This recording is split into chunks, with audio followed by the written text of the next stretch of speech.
Primeiramente, saudações positivas. Boa noite a todos. Obrigado pela oportunidade. Manter o alto nível para 45 pessoas, depois de dois grupos apresentarem de forma fantástica, vai ser difícil, mas é um trabalho que o grupo está comprometido e está empenhado a manter. O nosso tema é falar sobre fundamentos psicanalíticos com crianças e adolescentes, né? E o interessante é que quando eu vou falar por mim, e aí eu acho que o Eduardo está aí, depois daqui a pouco ele complementa e a Renata também está aí, quando foi sorteado, a primeira coisa que bateu em mim foi assim, putz, psicanálise com criança e adolescente. E aí, quando a gente começa a fazer a apresentação, eu vou compartilhar com vocês uma pesquisa rápida que nós fizemos aqui sobre você tem interesse em atuar com crianças e adolescentes? E 33% já categoricamente já fala sim, 25% fala não e 42% fala não, peraí, não sei, nunca parei para pensar sobre isso. E eu quero focar um pouco dessa apresentação para esses 67% que disseram não e que não sabem, porque é uma coisa que é uma área do conhecimento que, para mim, me chama a atenção depois dessa apresentação. Também nós colocamos lá no Zoom, deixa eu ver se eu passo aqui. Aqui. Nós colocamos o que vem na sua cabeça quando a gente fala de crianças e de adolescentes, né? Paciência, pouco sociável, ajuda, criança levada, desenhar, brincar, inexperiência, ansiedade, maturidade, são palavras que vieram na mente das pessoas quando a gente coloca a questão da psicanálise com criança e com adolescente. E, por fim, Zimmermann, nesse capítulo, ele vai trazer uma provocação, que ele vai falar o seguinte: existe psicanálise de criança e adolescente? E antes de passar para a apresentação, eu vou colocar a resposta aqui do que o pessoal falou. Então, 6 pessoas responderam, então 100% disse que sim. Então, de todo mundo que participou, 100% opta por dizer que sim, existe uma psicanálise da criança e do adolescente. E aí eu quero continuar trazendo, e me permito ser um pouco analítico nesse momento, trazendo alguns dados de pesquisa. Deixa eu só... melhorou, né? Então, deixa eu só trazer alguns dados de pesquisa. Os dados que eu vou trazer agora é do IBGE. Então, se a gente for olhar a população de Brasília, nós temos, pelo último censo, 2.570.160 pessoas. Se a gente estiver falando de uma faixa de adolescentes, crianças e adolescentes, que a gente vai de 0 a 19 anos, de acordo com o referencial do Organização Mundial da Saúde, que vai até os 20 anos, adolescência, infância, criança, que vai de bebê, criança, pré-adolescente, adolescente, jovem adulto, então a gente tem uma parcela significativa. E aí eu trago outro dado de 2018, porque 2019 e 2020 ainda não estão atualizados no IBGE. Nós temos 487 mil crianças e adolescentes matriculados nas escolas do GDF, aqui do Distrito Federal, em Brasília. Se a gente pegar que nós temos na nossa turma, coloca 50 pessoas, acredito que se a gente optar por um olhar para esse leque, a gente tem uma boa clientela. Então, começamos a olhar pela perspectiva do que a gente tem a poder ter de aprendizado. E o que isso tem a ver com a psicanálise? O que todos esses dados têm a ver com a psicanálise? E aí eu convido que todos vocês pacientemente nos acompanhem, né, até o final, para descobrir o que todos esses dados têm a ver com a psicanálise, né? E aí, como é que a gente vai passear nessa nossa jornada, nesse caminho? A gente vai falar das origens, o obstáculo, o brincar, o acting out, e aí eu vou falar um pouco do que vem a ser isso, a busca de ajuda, um alerta, contribuições de Lacan, transgeracionalidade. Vamos falar algumas considerações finais, e a gente realizou 2 entrevistas com 2 professores do nosso instituto para pegar percepções sobre a clínica com crianças e a clínica com adolescentes, e algumas sugestões de prática para isso.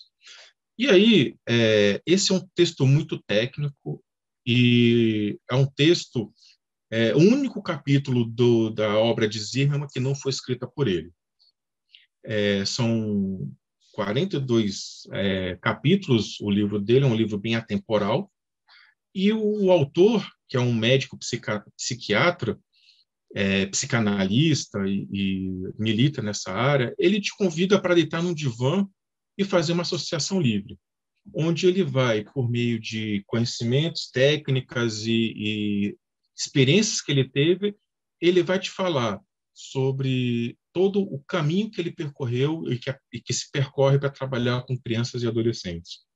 Existe uma questão que ele fala da menos-valia, e guarde essa expressão aí, quando se trabalha com crianças e adolescentes, que aí já na sequência a gente aborda isso.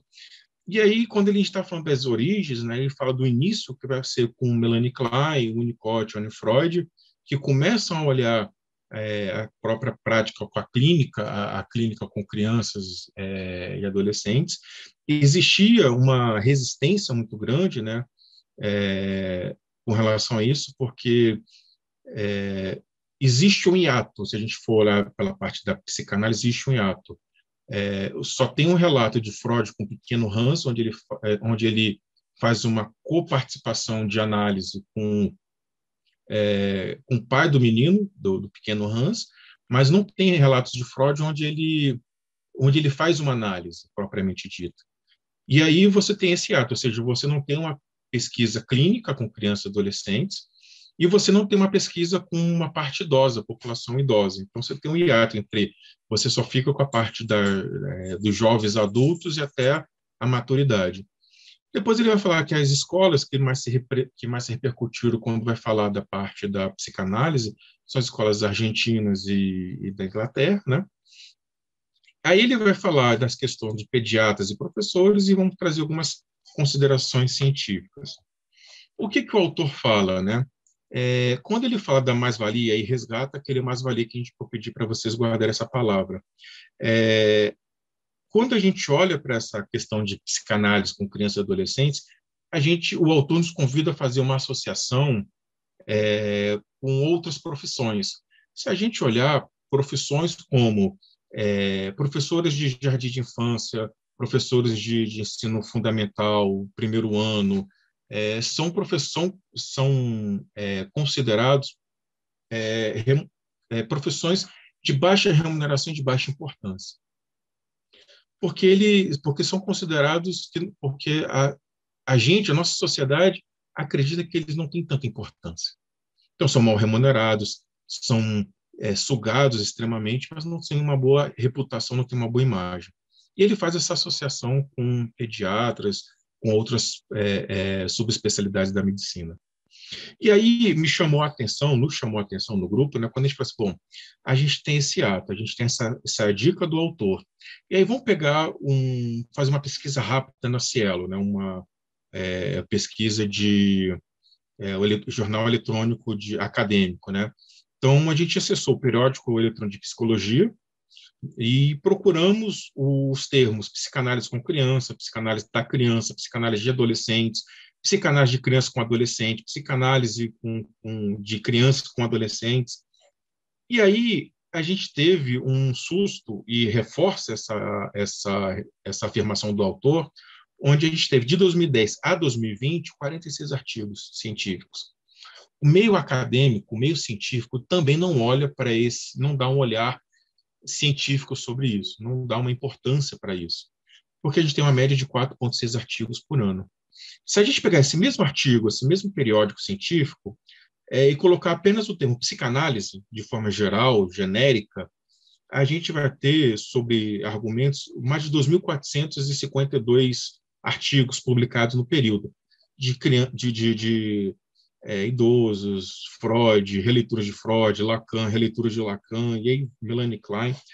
A gente tem mais ou menos 1.153 artigos por ano, ou seja, o autor chama essa atenção quando ele cita isso, e aí a gente ainda ficou incomodado. E aí nós fizemos uma outra pesquisa. Eduardo, você está aí na linha do outro lado? Então, assim, enquanto o Eduardo está aí, a gente fez outras pesquisas que mostram essa percepção que nós temos com relação à menos-valia da profissão ou da atuação na clínica psicanalítica com crianças e adolescentes. Então, quando a gente olha a questão da criança e do adolescente, a gente esbarra numa questão fundamental, o obstáculo. Existe uma necessidade de transpor a barreira da linguagem. E essa transposição e o acesso da criança e dos adolescentes se deu por meio das brincadeiras, do lúdico, da ludicidade, porque, diferente do público adulto, que por meio da associação livre, a gente consegue acessar fazer as interações, as intervenções terapêuticas. Com a criança e o adolescente, ele ainda não está preparado, ele não está maduro para começar a expressar os seus sentimentos. Eles às vezes não sabem nem dar nome, não conseguem verbalizar.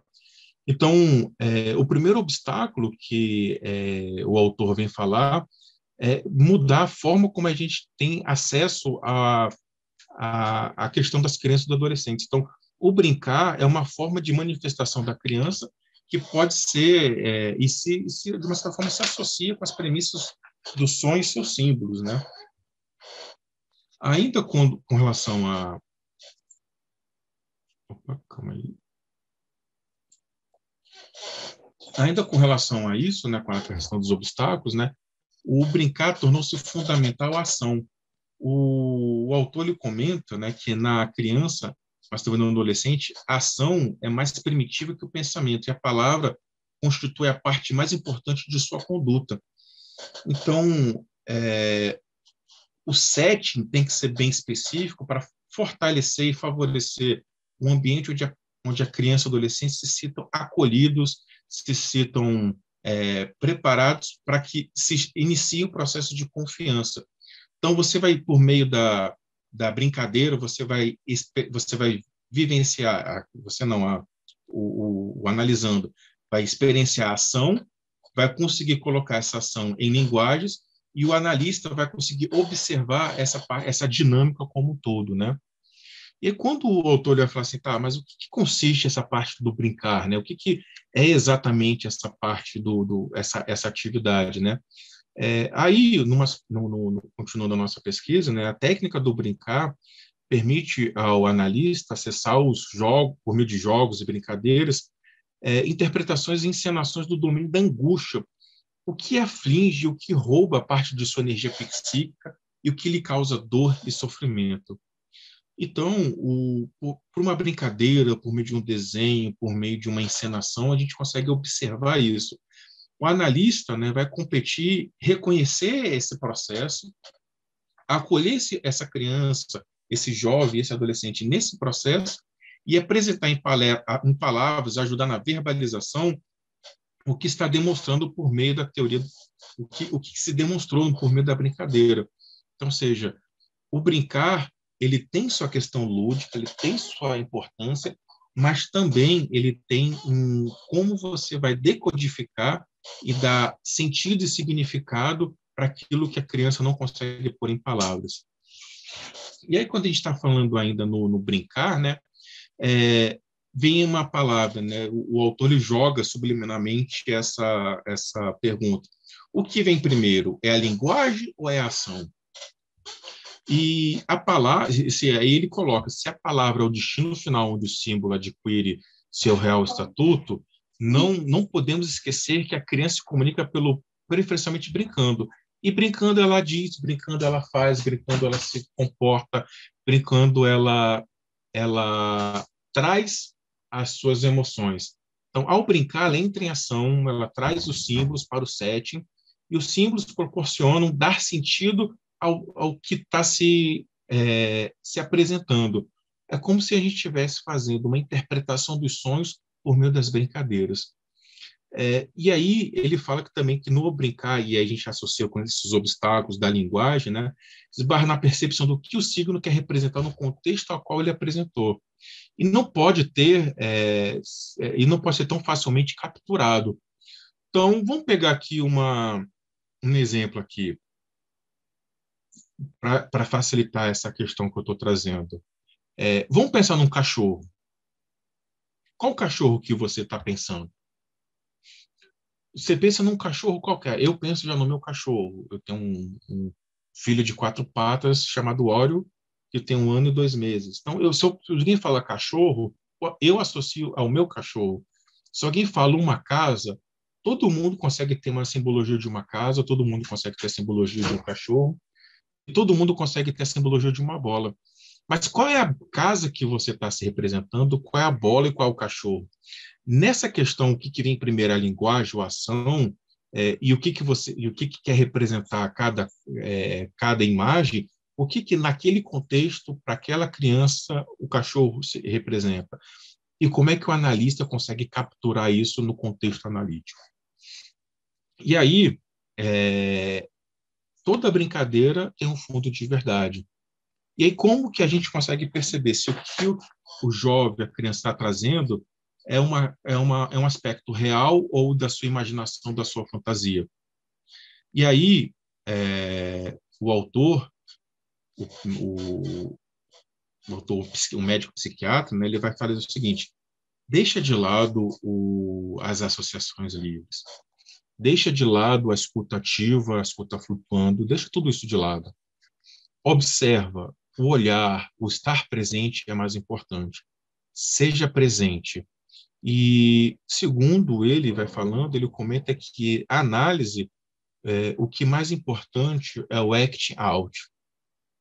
E aí, o que significaria esse acting out? É uma maneira como o sujeito, no caso as crianças e os adolescentes, passam do ato inconsciente, o que está dentro dele, do que está recalcado, do que está esquecido, o que ele quer evitar, ele não consegue, ele transparece por meio dos seus atos. O que ele não consegue colocar por meio de palavras, sai por meio de gestos e por meio de atuações. E aí, Lacan, no seu seminário sobre angústia, né, quando ele fala sobre acting out, ele fala que o ato é sempre um ato significante e que permite ao sujeito transformar-se a posteriori. E que não é um ato em si, mas é um ato que tem uma grande dramatização, uma grande simbolização e que é dirigido ao outro, né? E essa passagem, ela tem um agir do inconsciente, um ato não simbolizável.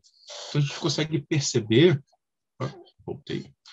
Então a gente consegue perceber que quando a gente atua com esse público infanto-juvenil, a gente precisa acessar o seu meio de comunicação. E esse meio a gente consegue por meio dos jogos, por meio de dinâmicas lúdicas, e muitas dessas vezes essas dinâmicas têm um pouco de fantasia. E aí, nesse act out, a gente consegue perceber, que a gente consegue evidenciar por atos e gestos o que a gente não consegue colocar em palavras.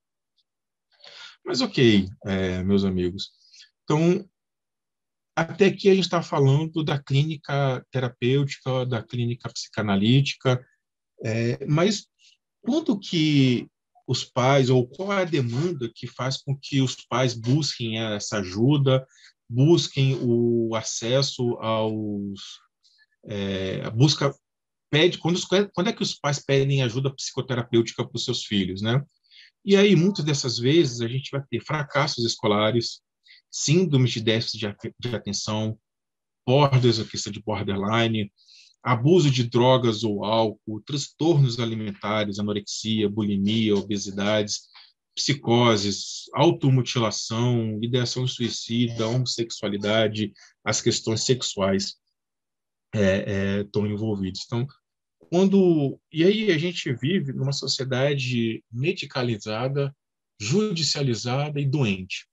E a gente também vive numa sociedade síndrome do jaleco branco. Então, você tem um professor que coloca um jaleco branco, um psicopedagogo que coloca um jaleco branco, e alguém que dá um rótulo para o seu filho. Fala assim, seu filho tem TDAH, tem TAG, transtorno de ansiedade generalizado, o TAG. Seu filho tem... qual é o nome daquela... dislexia. Então, o seu filho passa a ter um rótulo, e esse rótulo é carregado ao longo da vida, do tempo dele acadêmico. Então, isso gera para ele um conjunto de situações onde a gente precisa buscar ajudas para... que os pais precisam de buscar ajudas no tratamento dos seus filhos. Mas aí, uma coisa que nos chamou a atenção, e é um alerta que ele faz, em todos os atendimentos, esses atendimentos, quando a gente busca para essas razões, na clínica com crianças e adolescentes, ele vai falar, ele fala sem medo de errar. Os atendimentos, na sua maioria das vezes, fracassam, meus amigos. E esse fracasso se dá por duas razões. A primeira é por não buscar ver a patologia pela ótica do próprio paciente. A gente tem um rótulo, um diagnóstico, uma queixa, e essa queixa não é da criança ou do adolescente, ela é dos seus pais, dos seus responsáveis, ou vem de origem da escola. E aí ele já vem com rótulo, e aí eu trato, eu abordo as questões a partir desse rótulo. Então, eu não consigo desenvolver a sessão, a análise por meio da ótica do próprio paciente. E segundo, e o mais alarmante, e aí, assim, há um dado que nos remete a refletir, a segunda mais alarmante, é tratar todos os casos com a mesma ferramenta analítica e trazer e simplificar o atendimento aos métodos ou ao método pré-estabelecido. Ou seja, eu tenho um kit de primeiros socorros, eu tenho um kit de técnicas, um kit de ferramentas, e para todos os pacientes, para todos os meus analisandos, eu trato da mesma forma. E aí é o que ele fala que é o que mais acontece, é o que mais ele consegue perceber nas suas experiências clínicas. E aí ele tem um relato que eu gostaria de ler para vocês, onde ele fala o seguinte: o risco de nos mantermos imóveis, apresentando nossas ferramentas de trabalho e tentando trazê-los a qualquer custo para dentro dos nossos métodos, do nosso método, tem como resultado o óbvio, o fracasso da psicanálise como uma forma de tratamento. O que ainda fica, por muitos colegas negando, pela manutenção do título de inanalisável para tais pacientes. Outra consequência, não menos desastrosas, é o abandono da psicanálise como método de escolha de possível ajuda. Não se trata de negar que outras correntes, como outros referenciais, possam ter muitas contribuições a dar uma abordagem clínica atual, apenas que seriam justos com a própria psicanálise, por todas as possibilidades que intrinsecamente contém para que ficasse de fora desse campo. O que ele quer dizer com isso? Esse parágrafo é bem forte, é bem interessante, porque de um lado, existe a negação de que crianças e adolescentes são inanalisáveis, ou seja, pelo seu baixo teor de maturidade, de expressão, eu não consigo usar as técnicas da psicanálise, associação livre, associação flutuante, transferência contra transferência, então eu não consigo ter isso. Então, existe um primeiro rótulo para isso.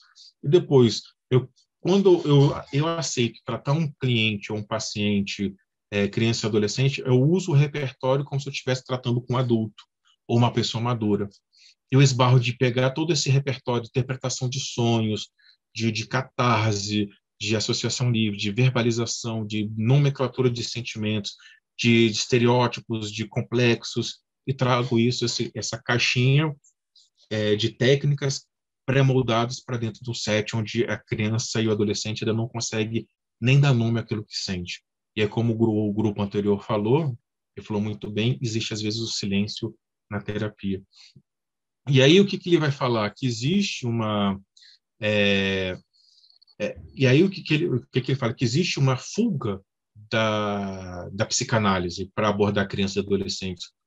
Não porque ela não seja válida, não porque ela não seja eficaz, mas porque eu estou tanto dentro desse modus operandi que eu, às vezes, opto por ir para uma terapia cognitivo-comportamental, para uma gestalt terapia, ou não quero fazer nem psicanálise, eu vou tratar com psicopedagogo, outras formas de atender a criança ou adolescente, porque a psicanálise se mostra ineficaz, inefetiva para acolher a criança e o adolescente naquilo que ele na busca de seus sofrimentos. Então, ele vai trazer ele traz essa questão da dor, né? E aí, o que fazer? Como resolver esse problema, né? Sigam-nos, continue conosco, firmes e fortes, que já já a gente vai dar as respostas, né? Esse capítulo, pessoal, ele tem um caráter muito denso, porque ele parte do pressuposto que você já é um psicanalista com larga experiência. Ele parte do pressuposto que você já tem todo um know-how. Então, ele deita você no divã e vai verbalizando, até um pouco de verborréia, vai falando, para que você consiga entender o que ele quer, todos os montes que ele quer abordar. Mas nesse momento, após esse alerta, ele faz uma abordagem até aqui das questões da teoria, da parte teórica, e um pouco da parte prática com crianças e adolescentes. Mas ele traz uma reflexão. Como é que se instauram as questões emocionais? Como é que se dá o start do que precisa ser trabalhado, do que precisa ser ressignificado, do que vem assim, as queixas dessas crianças, desses adolescentes? E aí, eu quero apresentar-lhes o meu amigo Jean-Jacques Rousseau, o iluminista, onde ele tem uma célebre frase que diz: o ser humano nasce bom, mas a sociedade o corrompe. E aí, nos casos, né, mas nesse caso, né, dos bebês, das crianças, quem é essa sociedade? Como é que a gente consegue corromper os nossos pequenos? E aí que surge Lacan com as suas contribuições, e aí que a gente precisa entender, fazer um retorno a Freud, onde Lacan vai falar no seu livro o Estádio Espelho e o Eu e o Outro, que Lacan vai comentar que a construção do eu se dá a partir do outro. E a matéria-prima nesse processo é o corpo do outro. É dele que eu tiro toda a minha substância básica. No caso dos bebês, o outro, ou dos recém-nascidos, o outro passa a ser a mãe. E a mãe, ela vai se moldando, e o recém-nascido, a partir da mãe, vai se moldando e se criando e se percebendo. Então, por meio do cheiro, do toque, do seio, do leite, da sucção, ela vai começar a descobrir qual é o seu papel, como é que ele vai conseguir se ver o outro. Então, ele se vê, a criança se vê, se reconhece a partir da mãe, do outro, né? Só que existe, né, em alguns momentos, que a função da mãe é de sobreviver, é de prover e garantir a sobrevivência Joana, dessa criança, né? E a não assunção desse papel, segundo o próprio autor, no caso o psiquiatra, né, ele vai falar que existe um desequilíbrio, que inicia um desequilíbrio, um colapso desse sistema, né? E aí, assim, que colapso seria esse, né? O que ele quer dizer quando ele fala desse colapso, né? Ele fala que a partir desse momento onde a mãe não assume esse papel, onde a criança não consegue se identificar com essa mãe, inicia um processo de recalcar, de esquecer, de não lembrar, para que a própria mãe, criança e o adolescente siga adiante.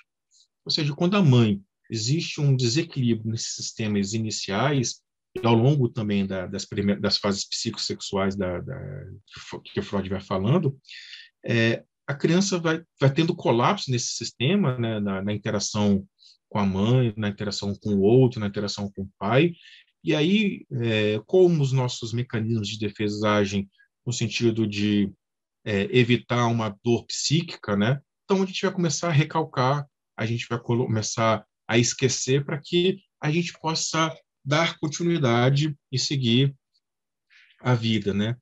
E aí, começo a entrar no ápice do que ele vem falar do capítulo, nessa parte, o que ele, com perdão da palavra, é o tesão que o próprio autor traz para o texto, né? O ápice, quando ele fala que existem novas pesquisas no campo da psicanálise. Existem novas pesquisas no campo da psicanálise como a área que trabalha a criança e adolescente, que focam não focam só na técnica, mas sim no processo. E aí, uma pergunta que é fácil de fazer, mais complexa de responder: como é que se dá esse processo?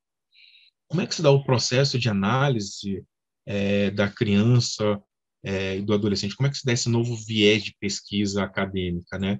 E esse que existem variáveis para uma equação que é complexa, né? E aí ele vai trazer algumas considerações. Ele é o autor do capítulo, né? Ele vai falar do processo é feito pelo terapeuta e pelo analisando a criança e adolescente. Aí eu tenho o para-analítico, onde eu tenho que estabelecer a confiança, a transferência, o acesso, a vencer as barreiras do acesso à comunicação. Mas, porém, todavia, contudo, no entanto, né, meus amigos, existe um terceiro interessado no processo, que são os pais ou os responsáveis, com a qual eu construo uma aliança terapêutica. Então, ou seja, eu tenho uma demanda do analisando, e eu tenho uma demanda dos pais, e eu preciso dar os feedbacks para os pais, os responsáveis, sem, no entanto, romper com a questão do sigilo terapêutico, né? Mas existe, para que o autor vai falar que existe, todavia, uma variável que não está presente, mas que se faz presente em toda a família, que é a questão da transgeracionalidade, ou seja, a família. E aí ele traz a seguinte questão: como é que você consegue, nesse processo analítico, trazer a aliança terapêutica e a questão das famílias, as transgeracionalidades, ou seja, os avós, os bisavós, os tios, os primos, os sobrinhos, como é que a gente consegue trazer isso? E aí que ele começa a trazer, se a gente pudesse fazer uma analogia, né, eis o mistério da fé, né? Os até então inanalisáveis passam a assumir uma nova percepção, pois não foca mais nas teorias e técnicas, mas sim no processo, o processo da análise. E com isso passa-se a observar o mundo com os olhos do analisando. Ou seja, eu não me preocupo mais com qual técnica ou com qual teoria que eu preciso ter, mas sim no processo propriamente dito. E aí, deixa eu ver, passar aqui. E aí tem um poeta espanhol que vai falar que o viajante, o caminho, que diz que não há caminho ao viajante, o caminho se faz ao caminhar. Esse é um poeta espanhol que vai falar sobre isso, né? E trazendo esse poeta espanhol dentro do nosso contexto, essa associação pode se fazer no processo da análise. Não existe processo de análise até que se comece. E, então, o mais importante é saber qual técnica usar, qual conceito interpretar. O autor vai falar que é necessário observar os aspectos transgeracionais. E aqui a gente consegue perceber alguns casos que aparecem na clínica, mas que não são, mas que não tem a ver com a questão da clínica propriamente dito. Que aí ele tem um relato muito interessante no capítulo que ele vai falar de um menino que ele atendeu, o menino Mário, eu acho que, se eu não me engano, é Mário. Ele vai atender um jovem onde a preocupação que levou à busca terapêutica pelos pais é ele que era um menino muito quieto. E esse menino, após as análises, após tudo, não tinha nada de estranho, a não ser que ele tinha um urso fedorento, que ele carregava para todas as sessões, que ele tinha uma amiga imaginária, a amiga imaginária chamava Maria, que aparecia sempre nos mesmos horários, e que ele tinha uma babá que cuidava e acompanhava ele. São os 3 fatos relevantes que ele conseguiu entender. Fora isso, ele era uma criança, com muitas aspas, normal, igual a qualquer outra criança que existia no processo, que existe na questão. O fato é que os pais demoraram muito a engravidar, eles tiveram muito investimento no processo de engravidar, e foi por isso que ele acredita que foi por isso que ele buscou o excesso de zelo por parte dos pais, porque foi uma criança muito esperada. Ok, o processo de terapia acaba, anos depois volta a não, aí não, volta a terapia, encerra essa terapia, volta assim anos depois, ele relata que foi acionado pela mãe para voltar nesse novo encontro, a pedido dos próprios pais, os pais não participam, né? Então já vai direto a criança sendo participando do processo de análise, junto com o terapeuta, e ele percebe já um novo comportamento desse rapaz, desse menino. Só que agora ele percebe uma afetação, e aí por meio de algumas técnicas de desenho que ele... Oi? Alguma dúvida? Minutinho, Saulo, minutinho. Às vezes Um demora um detalhe. pouquinho para a gente silenciar a galera, né? Eu vou colocar um mute geral aqui e você libera seu microfone. Tá. Pode liberar. Estão me escutando? Sim. E aí, um parêntese, né? No primeiro contato da mãe com o terapeuta, ela questiona a questão da condição masculina do menino. Então, também isso estava latente na questão da mãe. E aí, onde entra a transgeracionalidade nisso tudo? Anos depois, essa criança volta para análise, e aí já numa postura completamente diferente. O que o levou, por ser uma criança muito recatada, muito introvertida, se apresenta mais extrovertida, mais comunicativa, só que ele se identifica com uma questão feminina. Então, por meio de desenhos, de rabiscos e de conversas, ele tem uma questão feminina muito grande. E aí, nas análises, nas conversas com os pais, a mãe relata que o surgimento da gravidez foi no momento de luto. A mãe tem um irmão mais novo, esse irmão mais novo morrera na época da concepção da criança, morrera de AIDS, e esse irmão morrera de AIDS porque era homossexual. Então, ou seja, a transgeracionalidade da mãe em retardar a gravidez é porque o maior pânico que ela tinha era ter um filho um homem que se tornasse homossexual e um filho homem que se tornasse homossexual e que morresse de AIDS, como o irmão dela morrera. Então, olha a transgeracionalidade se apresentando, né? E aí ele vai trazer essa questão do mistério da clínica da adolescência, o mistério. Como é que você consegue explicar que uma criança apresenta as características ou trejeitos de familiares com os quais ele não conheceu ou com os quais ele não conviveu? E aí, isso tem a ver com a questão da transgeracionalidade, a questão da árvore genealógica. Então, você precisa entender não só a técnica, não só o conceito, mas entender o processo como um todo. Então, ir investigando, ir percebendo como que se dá esse processo terapêutico, como é que a família ou os antepassados se comunicam direto ou indiretamente no ser que está na sua frente, né? E aí, chegando nos nossos momentos finais, a clínica psicanalítica é um mistério, né? E a clínica psicanalítica com crianças e adolescentes também é um mistério. Mas, se a gente está focando na criança e do adolescente, como é que você lida com os pais durante todo o processo? E aí ele vai falar que é uma via de mão dupla.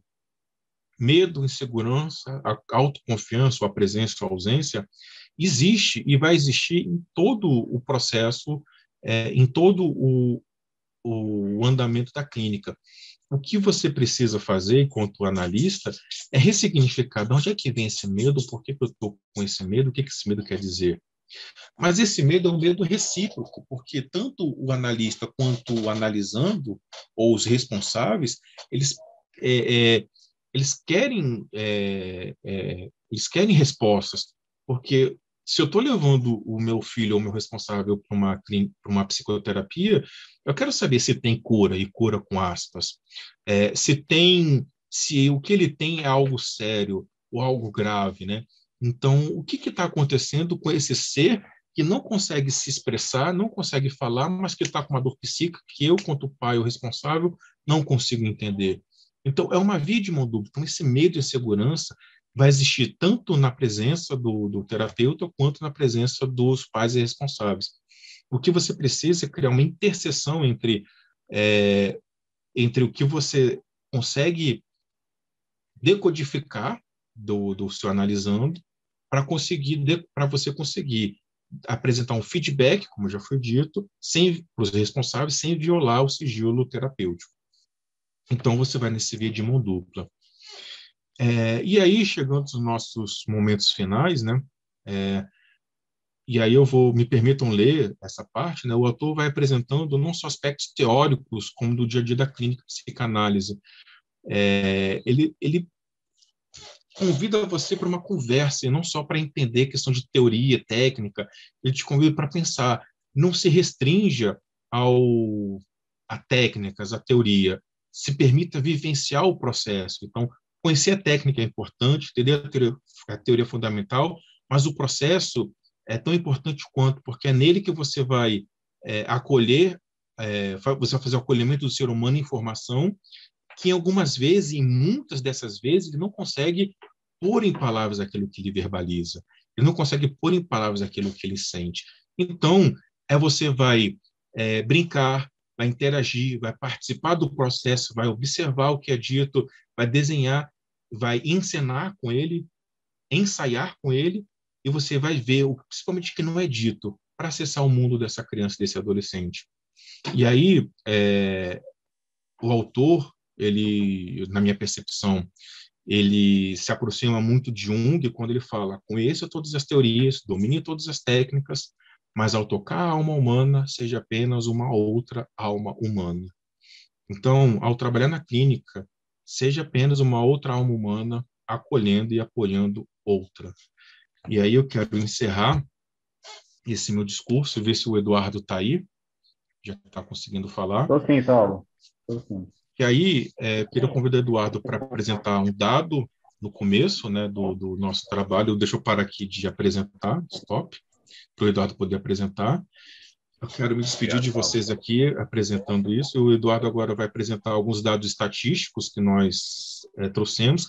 Depois, a entrevista que nós fizemos, né, para que a gente possa comparar a diferença, diferentes momentos com a clínica de criança e adolescente, e aí as contribuições dele, pessoal. Muito obrigado. Me despedir não, Saulo, que você volta, pode ficar tranquilo, tá? Pessoal, boa noite. Desculpa aí, eu acho que eu tive um momento que eu desconectei, né, Saulo? E não consegui reconectar, mas vamos lá. Deixa eu compartilhar minha tela aqui. Prometo que eu vou ser rápido, assim. Só gostaria que vocês falassem se estão vendo aqui a minha tela nesse momento. Estamos vendo. Tá bom. Beleza. Bom, vamos lá. Primeiro, qualquer reflexão sobre esse tema, para mim, principalmente, já se apresenta como algo bastante complexo. Bastante difícil até de falar, né? Tendo visto que eu sou pai hoje de duas crianças, uma de 2 e outra de 6 anos, e eu divido com eles não só a paternidade, mas também eu tenho que integralizar eles nas minhas atividades de trabalho e de estudo. Então, é bastante difícil, né? Quando se fala em crianças e adolescentes. O próprio autor, quando eu comecei a ler ele, bem no início da literatura, ele tenta até resumir lá meio que rapidamente, que esse assunto poderia ser abordado numa revisão histórica de Melanie Klein e Anne Freud, né, que são as escolas que, segundo ele, contribuíram bastante, né, principalmente não só pela contribuição, e, lógico, deixando de lado as incompatibilidades entre elas, né? Porém, bem no início da apresentação do Saulo, tem uma abordagem que me chamou muito a atenção, e aí eu pedi para o Saulo se ele deixava eu fazer uma pesquisa. O Saulo é fera e já me orientou bastante como é que essa pesquisa deveria ser feita, e onde o autor ele já indaga, já faz uma questão que para mim era polêmica, que a psicanálise em criança e adolescente existia, né? Eu concordo com o Lúcio, que disse que essa literatura é um livro de cabeceira, é uma literatura bastante densa, bastante rica. Porém, eu sempre acho que toda literatura tem que ser avaliada, né?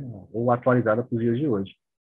Então, eu tentei confrontar que todas aquelas questões que ele falava, não confrontar, mas avaliar se tudo aquilo que ele me disse, e nos dias de hoje estaria desse mesmo jeito. Logo no começo, ele classifica como subespecialistas os profissionais que trabalham com crianças e adolescentes. E, então, eu tomei a liberdade de entrar em contato com um universo pequeno, aqui de 23 pessoas. Nesses 23 profissionais aqui, nós temos 2 médicos, o Dr. Herbert Anchieta, mais uma pediatra, mais uma médica infanto-puberal. Nós temos aqui educador físico infantil, e o restante, a maior parte, é formada por docentes, né? Educadores. Então, a gente tem aqui nesse universo aqui, que a maior parte que vocês podem observar que quem trabalha 100% com crianças é o grande bolo aqui, a grande fatia, né? Só para mostrar quem foram os pesquisados. Foram feitas essas perguntas meio que num pinga-fogo para eles, que eu queria justamente era saber como é que se comportava, como é que eu poderia entender a literatura do Zimmermann nos dias de hoje. Então, em sua profissão aqui, qual era o percentual, né, criança e adolescente, nós já passamos por aqui, vamos lá. Então, eu perguntei aqui se eram considerados fatores de criatividade e dinamismo, se eles tinham que ser constantemente reciclados, a fim de poder acompanhar o ritmo da criança e do adolescente. Então, a grande maioria que respondeu que sim. Então, eu entendo com isso algo que até o Lúcio fala, que não adianta só terminar de se formar, tem que ler. Essa própria literatura do Zimmermann, acho que ela tem que ser revista durante quase que o resto da vida, pelo conteúdo que ela tem. Essa pergunta aqui, você considera que sua profissão existam condições semelhantes às outras que se dedicam à população infanto-juvenil? A maioria concorda, e eu pedi para eles listarem aqui 3 ou mais palavras que seriam sinônimos em todas as situações. Quando eu somei aqui criatividade, paciência e atualização, lógico que tem um discurso maior aqui, e amor pela profissão, sempre com criatividade, paciência, são as palavras que mais se repetem.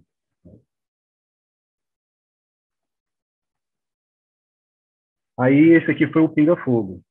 Esse assunto, eu confesso que eu recebi 2 ligações de pessoas que achavam que eu estava trabalhando com algum sindicato, fazendo alguma pesquisa, mas não era essa a intenção. No assunto remuneração, o Zimmermann fala lá, então eu perguntei se o profissional se considerava menos favorecido do que o mesmo que trabalha na área, só que com público adulto. A grande maioria aqui, quem concorda e concorda totalmente, 65%, que considera não tão bem remunerado como os profissionais que trabalham com público adulto. Eu entendo, esse aqui é um pinga-fogo, né, mas é uma provável insatisfação de quem trabalha. Varia de profissional para profissional, mas uma provável insatisfação que eu consigo enxergar e que fica estudado. Outro pinga-fogo aqui. Ao longo da profissão, você já observou sinais de discriminação em relação aos profissionais que trabalham com público adulto? Eu recebi uma ligação com um colega que quase que se desabafou, né? Eu falei, eu já vi ali um potencial cliente. Enfim, mas a grande maioria, aqui, que atualmente sim, 19%, e sim no passado, mas 19%, 38%. Então, não é a grande maioria, mas é quase que um meio a meio. Antigamente não, e atualmente sim. Algumas pessoas me ligaram para entender direito como é que era essa pergunta aqui, né? Mas justamente como, não digo uma discriminação, mas uma diminuição do profissional que trabalha com criança e adolescente em relação ao profissional que trabalha com adulto. Profissionais que ao longo da carreira desistiram mudaram o alvo para adultos. 40% conhecem, e são poucos, outros 40% conhecem bastante. A gente vê aí, de repente, uma inclinação para deserção ou para desistência. Né? Então, eu já vejo aí que essa pergunta número 7, ou ela ensina para a gente que a gente tem que ser persistente e resiliente ao mesmo tempo. Você já teve um momento em que pensou em desistir da profissão e mudar o foco do público infanto juvenil para adulto? Alguns, sim. Às vezes, então, a grande maioria só fica meio que em cima do muro, já pensou alguma vez, ou já pensou bastante, né, sobre esse assunto. E aqui uma outra pergunta que eu fiz, porque no decorrer da literatura, o Kahneman diz que algumas questões, que alguns profissionais dizem que o profissional que trabalha com criança e adolescente, ele tem problemas geográficos e ortopédicos. Eu achei isso super interessante, né? E lá na literatura ele diz que o espaço e a condição física talvez não seja mais que uma metáfora. Né? Eu pensei, quando falo em geografia, se fosse setting bem posicionado, com brinquedos, com tapete, enfim. E a questão ortopédica é que realmente trabalhar com criança e adolescente requer um pouco de vigor físico. Na entrevista, inclusive, da Raimunda, eu vejo que ela dá uma dica importantíssima sobre o uso de roupas leves para trabalhar com criança e adolescente, quase que dá um pequeno manual de como atender esse público. E aí eu fiquei encucado com isso, fiz essa pergunta. O autor disse que isso pode ser uma metáfora, nada mais é que uma metáfora do espaço mental com a maleabilidade psíquica para a manutenção de um setting analítico saudável. Então, a questão geográfica aí, ela não é só do setting, mas também do emocional, né? Do próprio analisando ali, ter uma musculatura emocional maior, é assim que eu posso dizer. Contudo, eu considero que essa atividade seja constantemente renovada quando a gente fala em dinâmica e criatividade. A intenção desse questionário aqui é justamente para poder entender o que o Zimmermann fala no começo e se hoje se aplicaria, né? Então, assim, a gente tem quase que uma totalidade que o que ele fala é extremamente atual, extremamente usual ainda. Paulo, se você quiser finalizar, como eu gosto muito de dados, eu resolvi trazer esse pinga-fogo aí interessante, que para mim foi bastante interessante, e essa é a minha parte. Eu vou, então, apresentar a entrevista da Raimundo do Salvador, são dois professores que nós consultamos, e, ao final, eu quero responder a pergunta inicial com que a gente já começou, né? Falar com os 60 e poucos % que não sabe se vão atuar com criança e adolescente, né? Obrigado, por favor. Então, assim,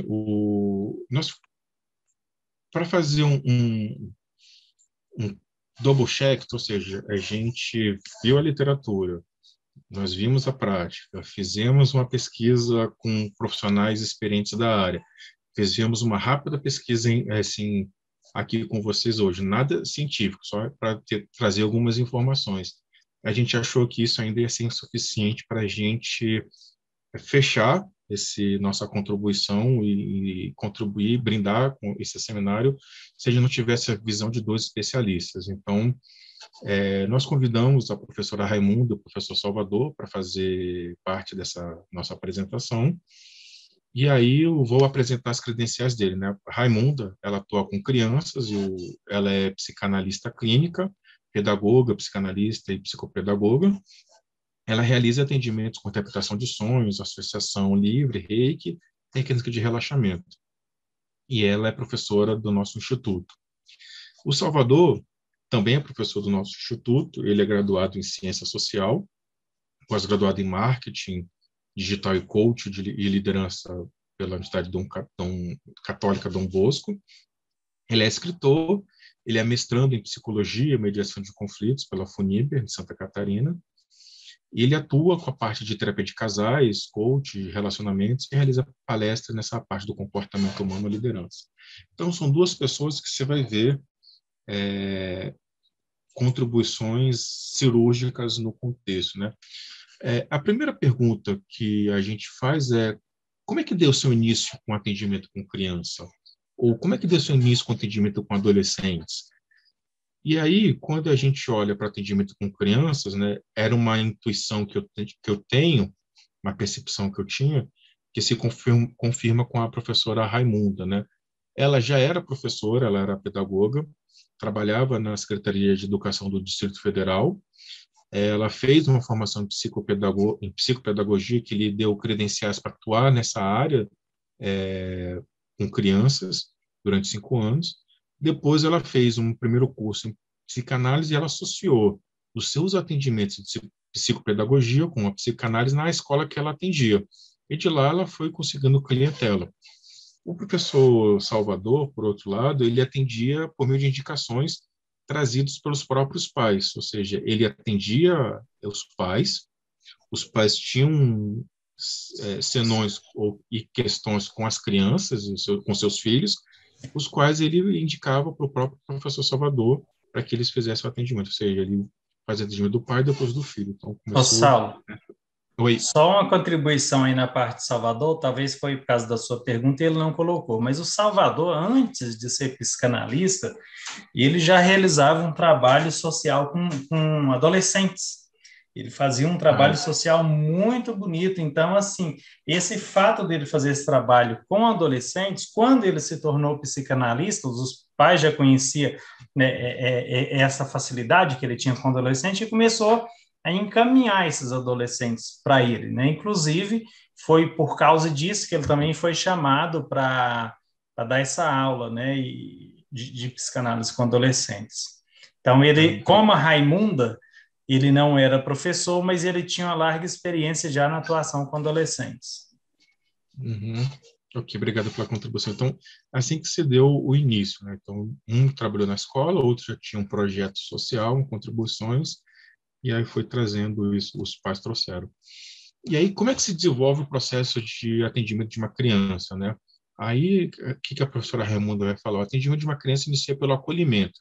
A criança sempre chega ao setting, primeiro desconfiado e depois, como uma pesquisa do campo, ele começará a testar o terapeuta.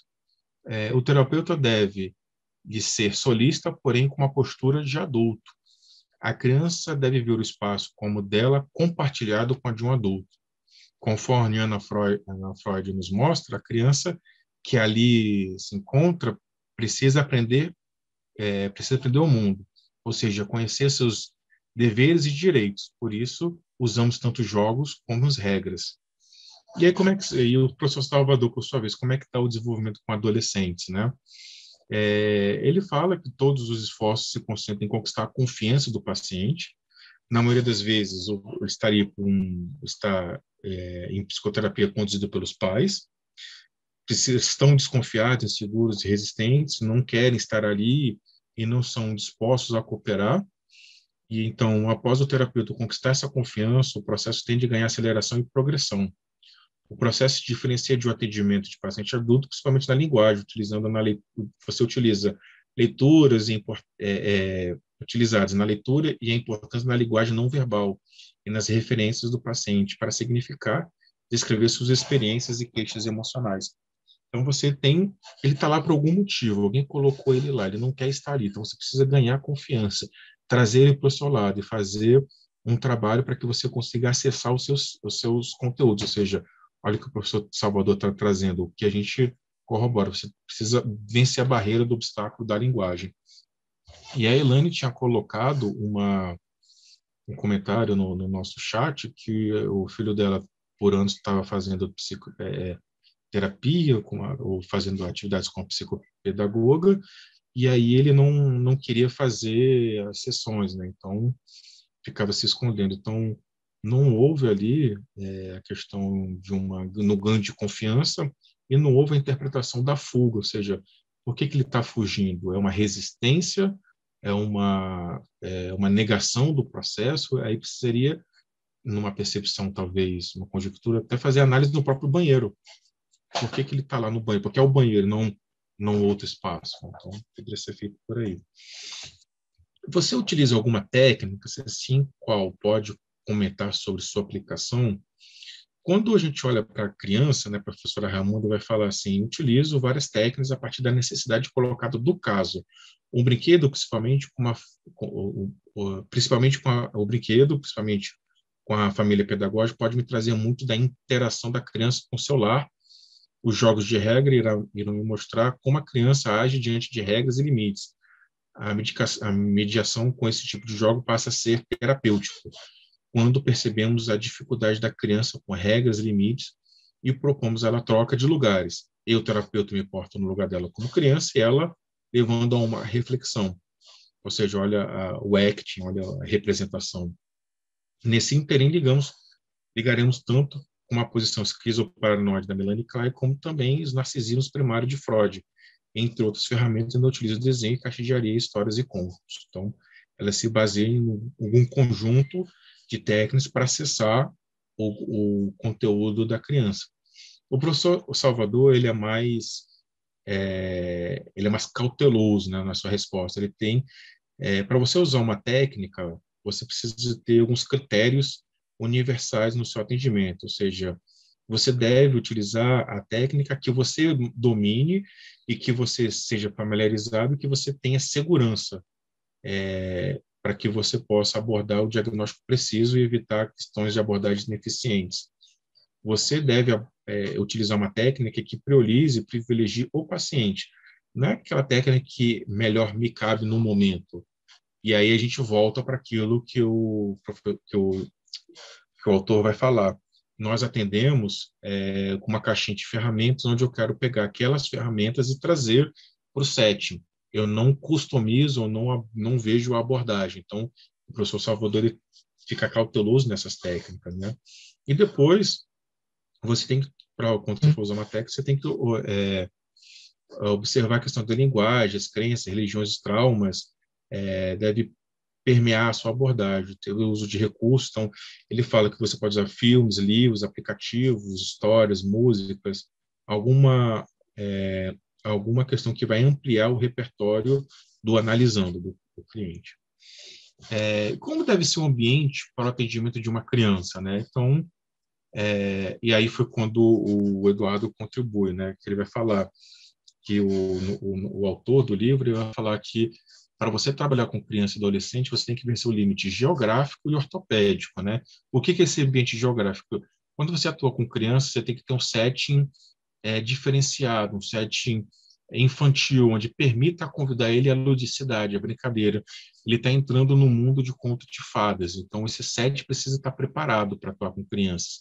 E ortopédico porque você vai ter que sentar ao chão, você vai ter que brincar, pular, então você tem que ter uma condição ortopédica, que ele fala, interessante. Então, o que a professora Ramunda fala, né?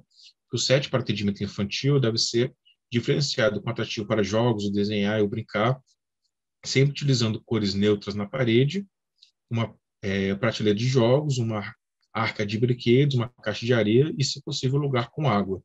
E ela fala que no livro do Dib, interessantíssima a leitura, ver-se saber com algo que atrai as crianças, seja uma pia, um pequeno reservatório onde a criança possa colocar. Nas atuais circunstâncias, a água é mais difícil de se encontrar adaptado no set. Você pode colocar aquela fontezinha de água, né? E aí ela fala do vestimento do terapeuta, que precisa ter roupas flexíveis e confortáveis, dando liberdade de sentar-se ao chão, funcionalizando de movimentos com mais liberdade. Então, você precisa usar roupas confortáveis. O adolescente 7 é diferenciado, aplica-se muito mais no atendimento de criança, mas que é preciso sugestionar e descrever o nível de repertório da comunicação adequado. Você não pode ter um ambiente muito infantilizado, porque senão o adolescente ele vai não se sentir confortável, vai achar que está sendo tratado como infantil, mas talvez não pode ser um ambiente muito formal, onde convide ele a ser um ambiente muito maduro, onde ele está nesse nível, ele não está nesse nível. Então, você tem que colocar um meio termo, né? Com a adolescência, a diferença de preparação e abordagem de ambientação de sede, comparado com o atendimento de adultos, não se distancia muito. Você tem que ter um ambiente um pouco neutro, mas não pode ser muito infantilizado e pode ser próximo, mas não muito maduro, né? E aí a gente traz a pergunta do Frederico Swilwand, né, que é o autor do capítulo, onde fala que existe uma menos-valia da atuação com um profissional que atua com criança e adolescente, né?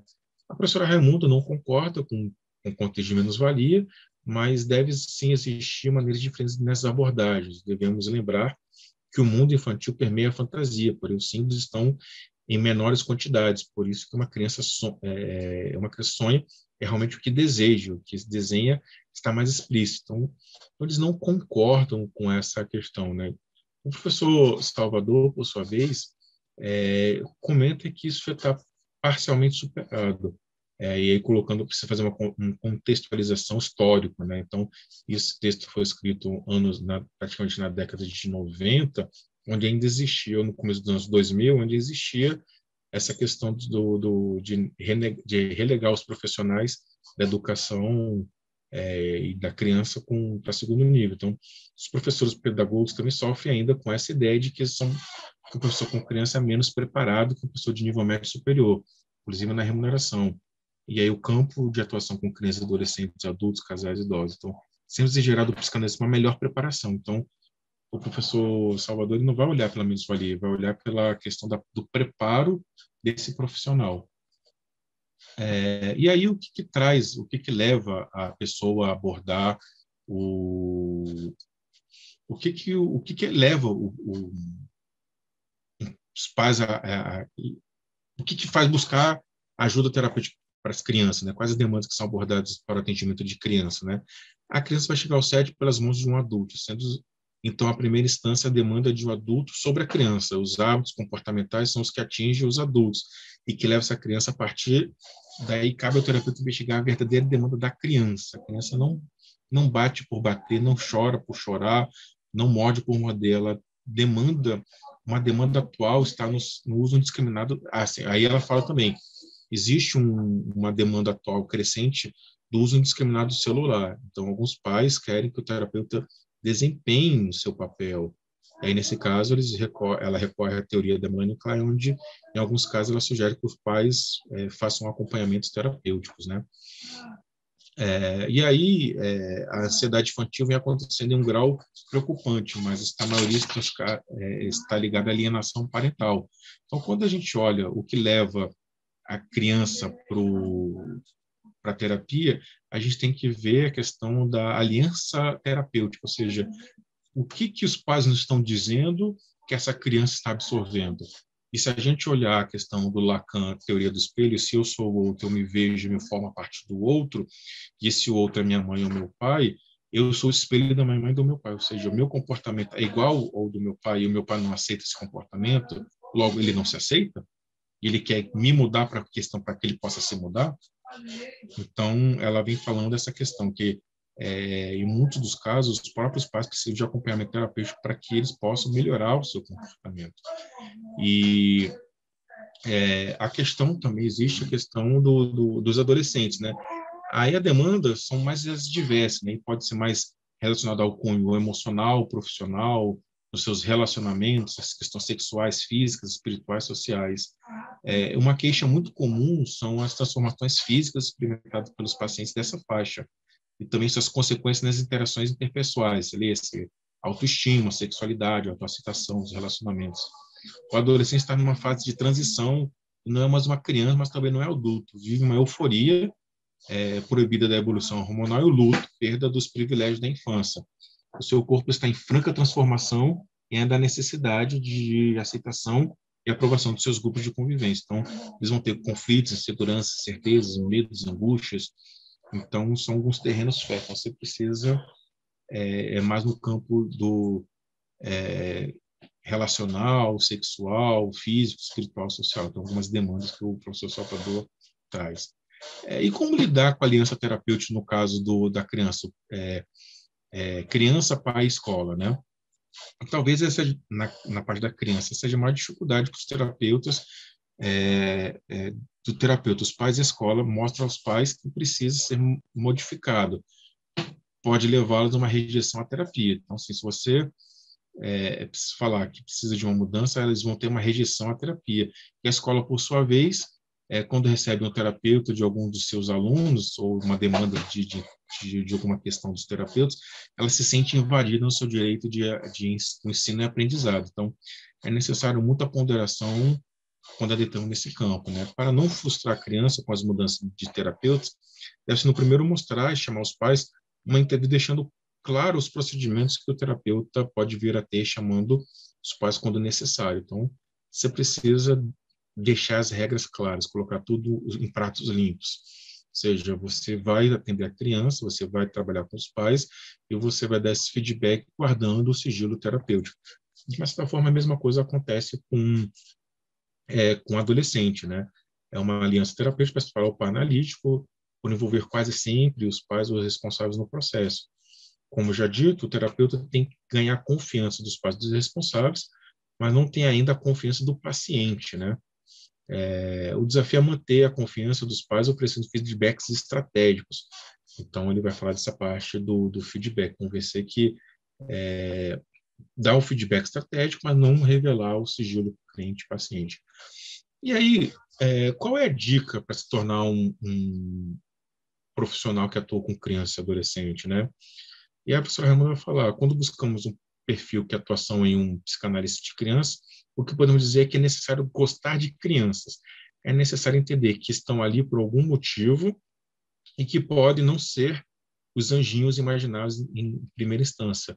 Ter a teoria como fundamentação do seu trabalho tornará ou fará apto a identificar as dores e os sintomas sem julgar.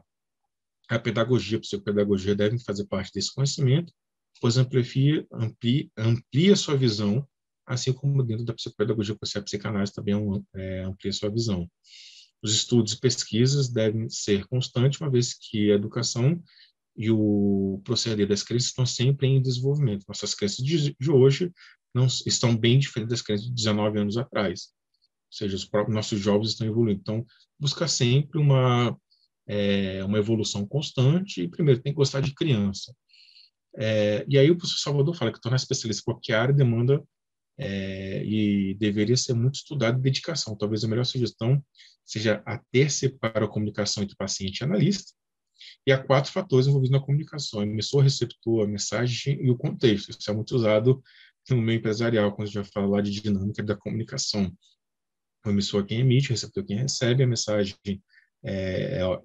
transmitida pelo canal, então a mensagem é o que quer se falar, então tem que saber o que foi dito, o que o outro entendeu, qual o contexto que essa mensagem está sendo dito, né? E é preciso adaptar cada um desses fatores ao melhor atendimento do paciente, ou seja, se eu estou conversando com uma criança, adolescente, a mensagem que eu quero passar, eu vou acessar ela por meio dos jogos, da ludicidade, ele vai receber por meio de uma brincadeira, ele vai transformar isso em uma mensagem, eu preciso pegar essa mensagem, o contexto dessa para poder dar andamento, né? E aí ele fala que, no caso de criança, preparar devidamente o set com desenhos, cores, móveis adequados para o contexto, né, dos pacientes. Então, veja, a gente fez essas 2 entrevistas e eu li rapidamente para vocês por conta do tempo, não quero estourar, já estourei 2 minutos, e eu quero convidar vocês a uma nova reflexão. Nós temos 480 mil crianças matriculadas nas escolas, ou seja, nós temos 40, mais ou menos 45 pessoas na nossa turma, 45 pessoas. Formando psicanálise, ou seja, nós temos um vasto campo do conhecimento para atuar com crianças e adolescentes. Existe uma preocupação não só com a técnica, agora com o processo propriamente dito. Então, eu convido quem é que teria essa disponibilidade de rever a resposta que deu de não sei para sim ou não. Aí eu deixo com vocês essa reflexão e convido vocês também para continuar estudando, porque não acaba aí. Esse capítulo ele dá uns pontapés iniciais e com isso todas as técnicas, domine todas as teorias, mas ao tocar o trauma humano, seja apenas uma alma humana, E aqui a gente encerra o nosso trabalho, Lúcio. Muito obrigado. E gratidão ao Instituto Âmago por ter nos acolhido, o grupo 2, somos o grupo 2, nesse processo de formação em psicanálise. Não somos os mesmos que entramos, somos melhores porque nos conhecemos mais depois das nossas análises. Obrigado. Uau.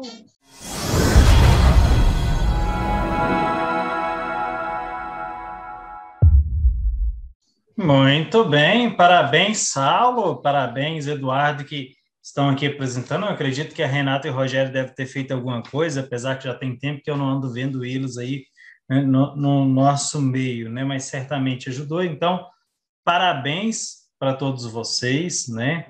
Eu quero fazer algumas considerações aqui. Eu notei tanto que eu espero que eu consiga entender aqui a bagunça que eu fiz. Bom, o trabalho de vocês, eu acredito que ficou um trabalho muito completo, teve levantamento de dados, teve entrevista com o professor, dados estatísticos, explanação da teoria, buscarem outros autores, trouxeram reflexões, né? Instigar os colegas, né, a mudar, inclusive, aquilo que tinham pensado. Então, assim, ficou fantástico, né? Eu quero, assim, está falando um pouquinho também dessa parte aí do trabalho do psicanalista, principalmente o psicanalista que trabalha com crianças. Eu, como vocês sabem, eu trabalho na educação, né? Eu fiz e faço um trabalho já há muitos anos com esse público e digo para vocês que não é um trabalho fácil, né? Justamente por causa de tudo que vocês colocaram, né? Primeiro, para começar, o jovem e a criança, ele não procura o terapeuta porque ele quer, e sim porque o pai manda. Igual eles vão para a escola, eles vão porque os pais mandam, não é porque eles querem. Eles querem ficar em casa assistindo televisão, né? Olhando YouTube, etc. Então, assim, não é um trabalho fácil, mas é um trabalho muito gratificante. E infelizmente, né, esses terapeutas que trabalham nessa área, eles realmente não têm a mesma valorização que igual o próprio Salvador colocou, como professor de faculdade, né? E olha, pessoal, eles estudam até mais. Olhe você, por exemplo, você assistiu essa apresentação e fala assim, não, eu quero trabalhar com crianças. Tudo que nós estudamos até hoje, olha que é muita coisa, ainda não vai ser o suficiente para você fazer um trabalho legal com criança, né? Você vai precisar buscar e muitos outros autores. Você vai precisar estudar muito mais. Eu até deixo a dica aqui para você que quer fazer esse trabalho com o público infantil. Tem um livro muito interessante chamado Os Atrasados Não Existem, da Anne Cordier. Ela é francesa, se eu não me engano, e ela faz um trabalho dentro da inibição intelectual. E essa inibição na psicanálise, olha que interessante. Muitas crianças deixam de aprender porque elas ficam inibidas. O que é inibir? É uma pausa ali naquela aprendizagem. Às vezes elas ficam inibidas, essa pausa acontece porque ela quer chamar a atenção do pai, da mãe, porque ela quer ser o bebezinho e muitos outros detalhes. Isso vindo ali de complexo do Édipo, do narcisismo em si, de traumas e de tantas outras coisas. Esse livro aqui, quem tem esse interesse em trabalhar com criança, leia para você entender o porquê da dificuldade de aprendizagem de várias crianças nessa ótica psicanalítica. Tem também inibição intelectual à luz da aprendizagem. Esse você encontra em PDF no Google, gratuito. O outro não, o outro você vai comprar para comprar e vai ser caro. É um livro antigo e que eu acho que não existe mais esse livro novo nas livrarias, você vai comprar usado. E, cara, mais ou menos aí uns R$140, tá? Mas vale a pena, viu, pessoal? Vale a pena. O trabalho com crianças é um trabalho muito gratificante. Você precisa gostar mesmo e estar disposto, né, a usar a parte ortopédica mesmo, sentar no chão e rolar ali com o menino se for preciso e entrar ali na fantasia dele para que você faça um bom trabalho, tá? E é algo muito lúdico. Aí, nesse ponto, o setting, ele precisa de estar equipado, né? Com lápis de cor, com papel, com miniaturas, com massinha de modelar, com tudo isso. Agora, é interessante você ficar atento a um detalhe. Não é porque no setting deve ter tudo isso que tem que ficar exposto para a criança estar vendo, porque ali vai tirar a atenção dela, criança, adolescente, vai tirar a atenção, né? Fique guardado ali nos armários, e aí na hora que você for fazer um trabalho, você pode abrir e apresentar para ele aquele material e até mesmo deixar que ele escolha o que ele quer. Estão pedindo para eu repetir o nome do livro, Os Atrasados Não Existem, da Anny, A-N-N-Y, Cordier, tá?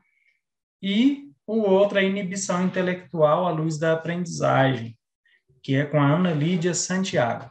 Esses dois livros, os pesquisadores, eles fazem toda essa abordagem dentro da teoria lacaniana, tá? Então, você ainda tem que dar mais uma espichadinha para entender, mas Lacan e Freud, eles caminham juntos, né, em muitas questões. Então, é muito interessante que você aprofunda mais nessa questão aí da aprendizagem da psicanálise, tá?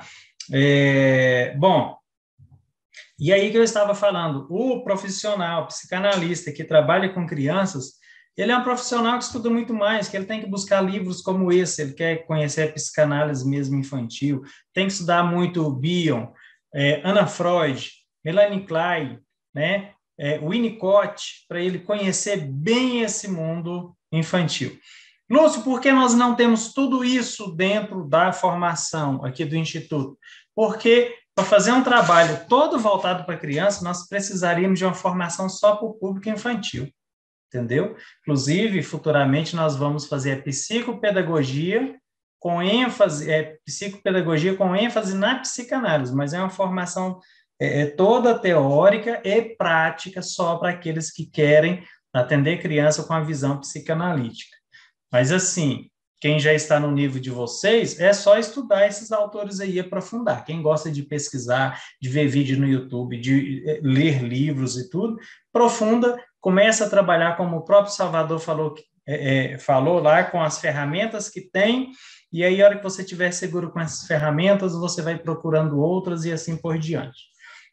Para terminar aqui, quero dar uma indicação de um filme para vocês, um filme que vocês vão poder ver bem as atuações, né, que o outro grupo apresentou e que o Saulo falou também dos acting out, né, que as atuações de saída. Esse filme é chamado de A Última Casa da Rua, tem na Netflix, com aquele ator que fez o Motel Bates, não Norman, o irmão dele, tá? Então é bem interessante esse filme, vocês assistam lá depois e procurem entender aonde que está essa atuação. E eu quero dar também um feedback a uma das falas de vocês, que você, em determinado momento, Saulo, você colocou a escuta ativa. Pode ser usada a escuta ativa? Você é um profissional, você tem várias ferramentas, você pode até usar a escuta ativa, mas a gente só não pode confundir escuta ativa com psicanálise. Escuta ativa é da psicologia, tá? E às vezes os psicanalistas, os alunos, né, confundem escuta ativa com a atenção flutuante.